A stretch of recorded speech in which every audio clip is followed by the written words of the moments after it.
Assalamualaikum warahmatullahi wabarakatuh. Perkenalkan nama saya Muhyiddin Fadlur Rahman Jalil dengan NIM 051211049 akan mempresentasikan seminar statistika satu saya yang berjudul estimasi pemulihan regresi kuantil komponen utama dengan estimator spline linear pada studi kasus angka kematian ibu di Provinsi Sulawesi Selatan. Di bawah pembimbing utama Ibu Dr. Anna Slamiati, SSI, MSI. Adapun pokok bahasan yaitu yang pertama pendahuluan, yang kedua landasan teori, yang ketiga metode penelitian, dan yang keempat daftar pustaka. Yang pertama pendahuluan. Angka kematian ibu adalah jumlah kematian ibu sebagai akibat dari komplikasi kehamilan, persalinan, dan masa nifas setiap 100.000 kelahiran hidup.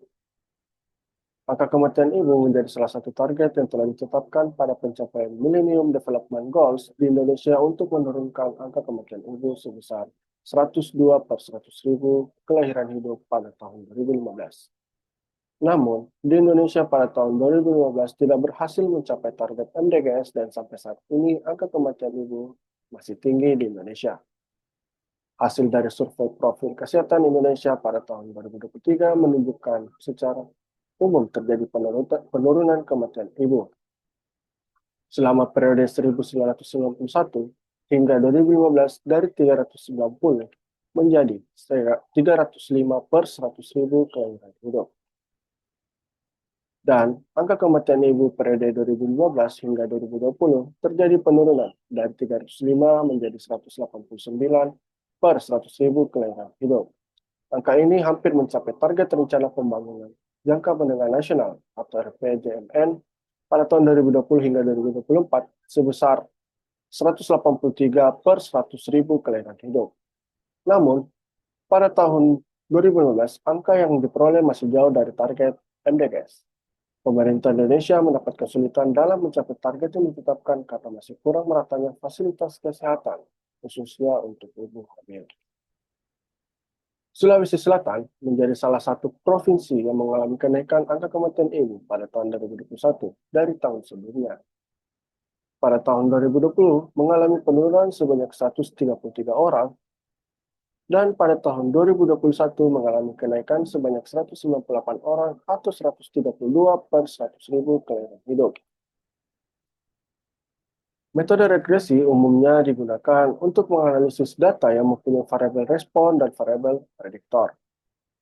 Analisis regresi merupakan salah satu metode yang statistika yang mengamati pola hubungan pasangan anata antara variabel respon dan variabel prediktor. Ada dua pendekatan analisis regresi yang umum digunakan dalam mengestimasi kurva regresi, yaitu pendekatan regresi parametrik dan regresi non-parametrik. Penggunaan pendekatan regresi parametrik jika bentuk kurva regresi diketahui, sedangkan penggunaan pendekatan regresi non-parametrik jika bentuk atau pola hubungan antara variabel respon dan variabel prediktor tidak diketahui. Nah, keberagaman data yang memiliki nilai ekstrim atau pencilan data dan varian yang tidak konstan akan menghasilkan nilai mean square error atau MSE yang besar. Oleh karena itu, salah satu metode analisis regresi yang dapat digunakan untuk mengatasi data yang memiliki pencilan adalah dengan menggunakan regresi kuantil. Kunker dan Bass pada tahun 1978 memperkenalkan regresi kuantil, yaitu metode analisis regresi yang digunakan untuk membagi data yang diduga memiliki perbedaan nilai hasil perkiraan pada kuantil tertentu. Salah satu keunggulan regresi kuantil dibandingkan metode ordinary least square atau LS adalah kemampuan untuk memodelkan data dengan distribusi yang bersyarat heterogen.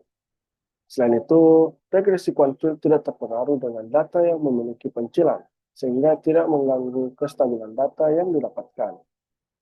Sedangkan, metode LS berfungsi untuk meminimumkan jumlah kodrat error dan rentan terhadap data yang memiliki pencilan.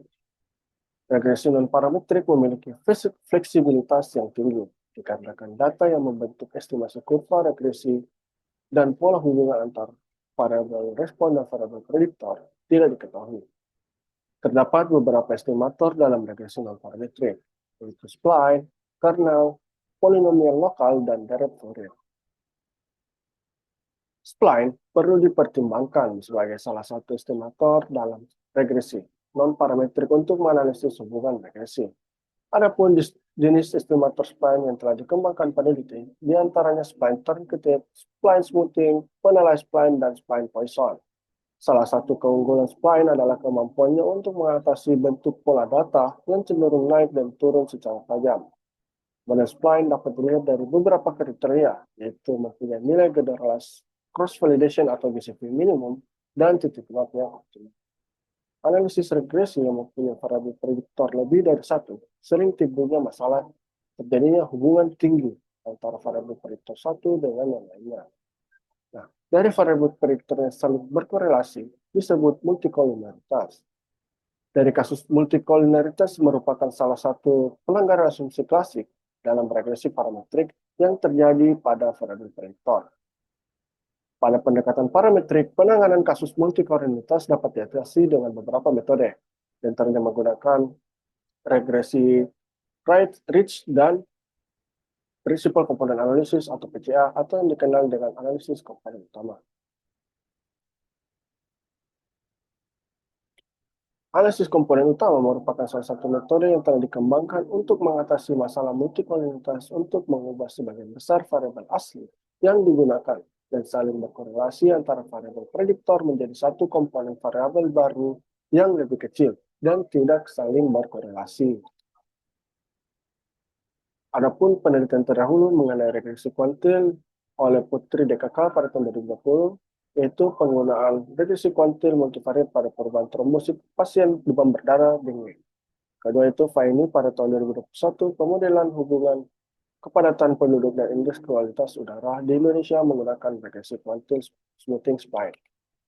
Dan adapun mengenai komponen utama yaitu pada Arifin DKK 2020, yaitu kemampuan estimator spline linear dalam analisis komponen utama. Dan yang kedua yaitu Haumahu DKK pada tahun 2020, yaitu penerapan analisis komponen utama dalam mereduksi faktor-faktor penyebab diare di Provinsi Maluku. Nah, pada penelitian Anissa DKK pada tahun 2023 mengestimasi model regresi kuantil dengan spline order 2 untuk menganalisis pola hubungan antara hematokrit dengan trombosit pasien DBD. Akan tetapi, penelitian tersebut tidak mempertimbangkan multikolinialitas yang dapat terjadi pada kasus multiprediktor. Oleh karena itu, penelitian ini akan mengkaji penggunaan regresi kuantil spline dengan melibatkan beberapa variabel prediktor. Dari variabel prediktor yang saling berkorelasi akan mereduksi melalui analisis komponen utama untuk mengatasi korelasi antar variabel untuk mendapatkan regresi kuantil spline yang optimal. Dengan judul penelitian, estimasi regresi kuantil komponen utama dengan estimator spline linear pada studi kasus angka kematian ibu di Provinsi Sulawesi Selatan. Selanjutnya itu batasan masalah, yaitu yang pertama jenis estimator spline yang digunakan adalah spline targeted. Yang kedua, pemilihan banyaknya komponen utama yang digunakan berdasarkan persentase variasi kumulatif. Yang ketiga, nilai kuantil yang digunakan yaitu kuantil 0,25, 0,5, dan 0,75.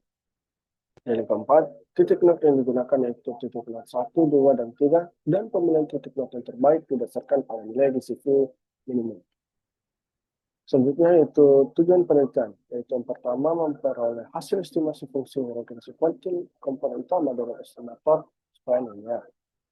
Yang kedua, memperoleh model data jumlah kematian ibu menggunakan regresi kuantil komponen utama dengan estimator spline linear. Selanjutnya itu manfaat penelitian. Yang pertama, menambah wawasan keilmuan dan pengetahuan dalam mengimplementasikan estimasi model regresi kuantil komponen utama dengan estimator spline linear pada data angka kematian ibu di Provinsi Sulawesi Selatan, memberikan informasi yang akurat dan lebih terperinci mengenai kematian ibu berdasarkan beberapa faktor, sehingga dapat menjadi acuan bagi akademisi maupun praktisi dalam penanganan angka kematian ibu di Provinsi Sulawesi Selatan.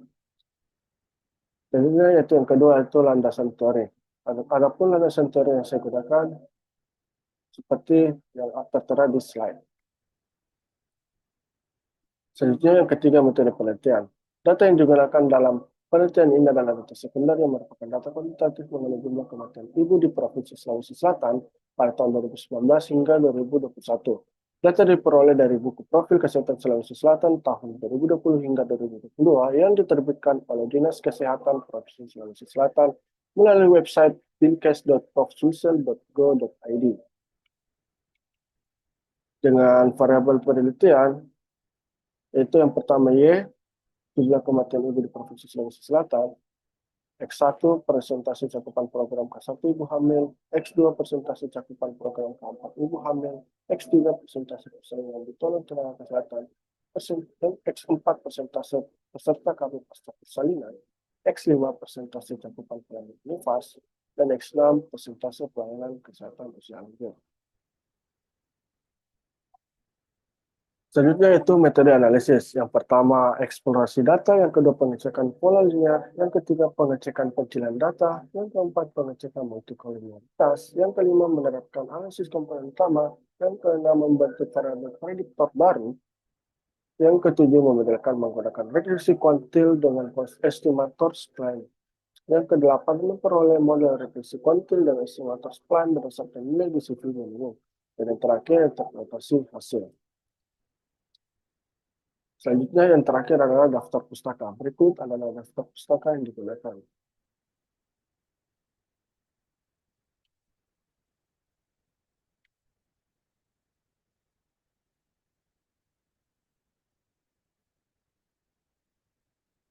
Sekian, terima kasih. Assalamualaikum warahmatullahi wabarakatuh.